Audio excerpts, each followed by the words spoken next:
नमस्कार, मैं हूं रचना सिंह। आप देख रहे हैं एन भारत। रुक करेंगे हरियाणा की बड़ी खबरों की ओर। दिल्ली के मुख्यमंत्री अरविंद केजरीवाल और आम आदमी पार्टी के लिए आज का दिन खुशियां लेकर आया है। सुप्रीम कोर्ट ने केजरीवाल की जमानत मंजूर कर दी है। वे आज तिहाड़ जेल से बाहर निकल सकते हैं। कोर्ट ने केजरीवाल से जुड़ी 2 याचिकाओं पर अपना फैसला सुनाया है। आम आदमी पार्टी का कहना है कि केजरीवाल को जमानत मिल गई है। अब वो हरियाणा विधानसभा चुनाव में पार्टी के प्रचार अभियान की कमान संभालेंगे और पार्टी की रणनीति को जमीन पर उतारेंगे। केजरीवाल की रिहाई से बीजेपी और कांग्रेस की टेंशन बढ़ सकती है। दरअसल हरियाणा में बीजेपी की 10 साल से सरकार है, कांग्रेस मुख्य विपक्षी दल है। अब तक दोनों ही पार्टियां चुनावी अभियान में दमखम दिखाती आ रही हैं।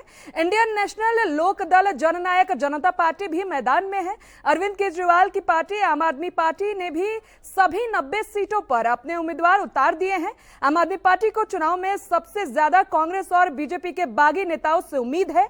2019 से इतर इस बार आम आदमी पार्टी ने अपने संगठन का विस्तार भी कर लिया है और कई इलाकों में मजबूत पकड़ भी बनाई है। हालांकि चुनाव के नतीजों के बाद यह स्पष्ट हो जाएगा कि आम आदमी पार्टी का विधानसभा चुनाव में कितना जादू चलता है।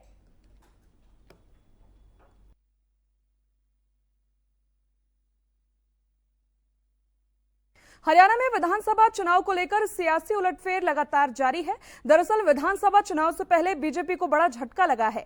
पूर्व मंत्री और ओबीसी मोर्चा प्रदेश अध्यक्ष कर्णदेव कंबोज कांग्रेस में शामिल हो गए हैं। आपको बता दें कि कंबोज हरियाणा में ओबीसी वर्ग के बड़े नेता हैं। कंबोज ने बीजेपी पर ओबीसी वर्ग की उपेक्षा करने का आरोप लगाया है। यह भी बता दें कि कर्णदेव कंबोज वही नेता हैं जिन्होंने हाल ही में सीएम नायाब सैनी से हाथ नहीं मिलाया था।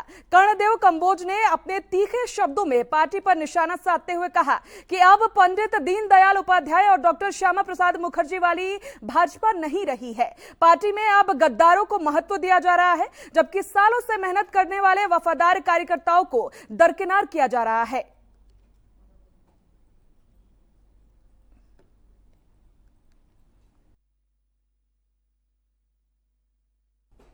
हरियाणा विधानसभा चुनाव 2024 के लिए सभी पार्टियों के उम्मीदवारों ने नामांकन दाखिल कर दिया है।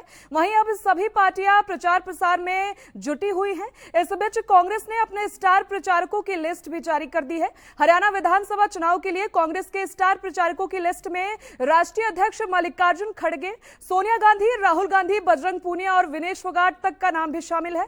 कांग्रेस के द्वारा जारी किए गए स्टार प्रचारकों की लिस्ट में कन्हैया कुमार का नाम भी शामिल किया गया है। इसके अलावा सुप्रिया शिनेत, राज बब्बर, प्रताप सिंह और साथ ही राजीव शुक्ला और इमरान प्रतापगढ़ी हरियाणा विधानसभा चुनाव के लिए कांग्रेस के स्टार प्रचारक के तौर पर चुनावी कैंपेन में हिस्सा लेंगे।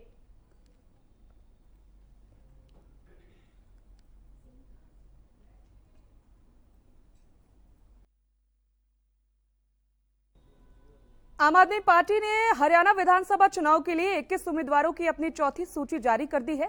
इस लिस्ट में आपने जुलाना विधानसभा सीट से प्रत्याशी का नाम भी ऐलान कर दिया है, जिसका सामना कांग्रेस के उम्मीदवार विनेश फोगाट से होने वाला है। जुलाना से आम आदमी पार्टी ने WWE की पूर्व पहलवान कविता दलाल को चुनावी मैदान में उतारा है। आम आदमी पार्टी ने जिन उम्मीदवारों की सूची जारी की है वो सभी उम्मीदवार पहली बार विधानसभा चुनाव लड़ने जा रहे हैं। इससे पहले आम आदमी पार्टी ने 3 लिस्ट जारी कर 40 प्रत्याशियों के नाम की घोषणा की है। बीजेपी से जुलाना सीट से कैप्टन योगेश बैरागी को मैदान में उतारा गया है।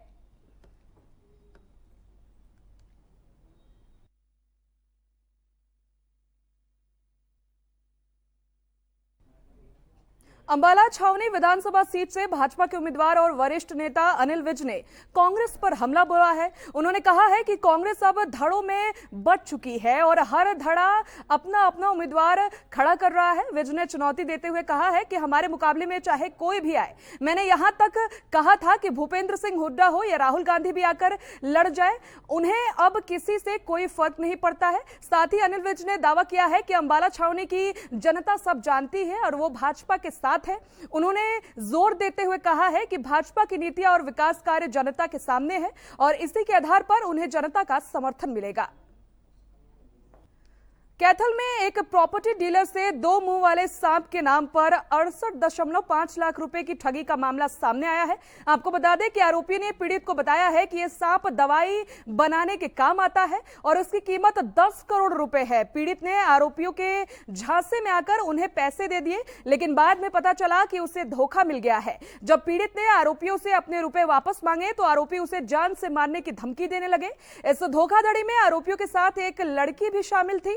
वहीं इस मामले को लेकर एसपी ने बताया है कि सांपों की खरीद फरोख्त करना अवैध है। फिलहाल पुलिस आरोपियों के खिलाफ केस दर्ज कर मामले की छानबीन में जुट गई है।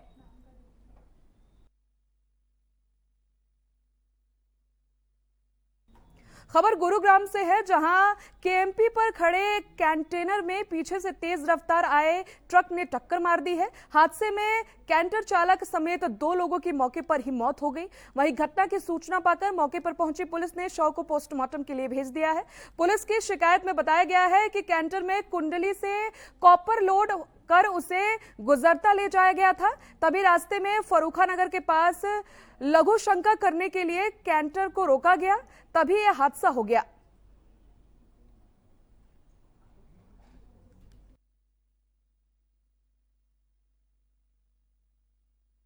हरियाणा में इस बार विधानसभा चुनाव को प्रभावित करने वाले 2 कारक हैं, परिवारवाद और पीढ़ीगत बदलाव। कांग्रेस और भाजपा दोनों ने ही इस चुनाव में जीत के लिए वरिष्ठ पार्टी नेताओं के करीबी रिश्तेदारों को मैदान में उतारा है। भाजपा ने राजनीति में दबदबा रखने वाले 5 परिवारों के सदस्यों को टिकट दिया है, जिसमें पार्टी नेताओं की 2 बेटियां और 3 बेटे शामिल हैं। भाजपा ने आदमपुर विधानसभा क्षेत्र से कुलदीप बिश्नोई के बेटे भव्य बिश्नोई को मैदान में उतारा है। पूर्व कैबिनेट मंत्री करतार सिंह भड़ाना के बेटे मनमोहन भड़ाना को समलखा से टिकट दिया है। केंद्रीय राज्य मंत्री राव इंद्रजीत सिंह की बेटी आरती राव को अटेली से मैदान में उतारा गया है। हरियाणा में चुनाव के बीच ओलंपियन विनेश फोगाट राजनीति में उतर तो आई हैं, लेकिन उनके इस कदम से ताऊ महावीर खुश नहीं है। महावीर फोगाट का कहना है कि विनेश ने राजनीति में आने की जल्दबाजी कर दी, उसे अभी एक और ओलंपिक की तैयारी करनी चाहिए थी। विनेश की बहन बबीता फोगाट भी इसी तरह की राय रखती हैं।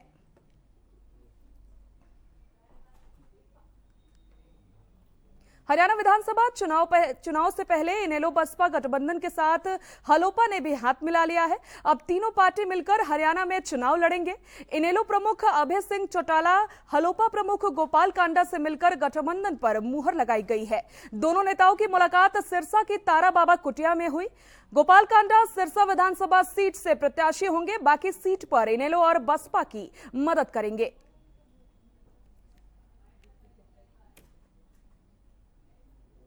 हरियाणा की बड़ी खबरों में फिलहाल इतना ही। बने रहिए हमारे साथ और देखते रहिए एन भारत।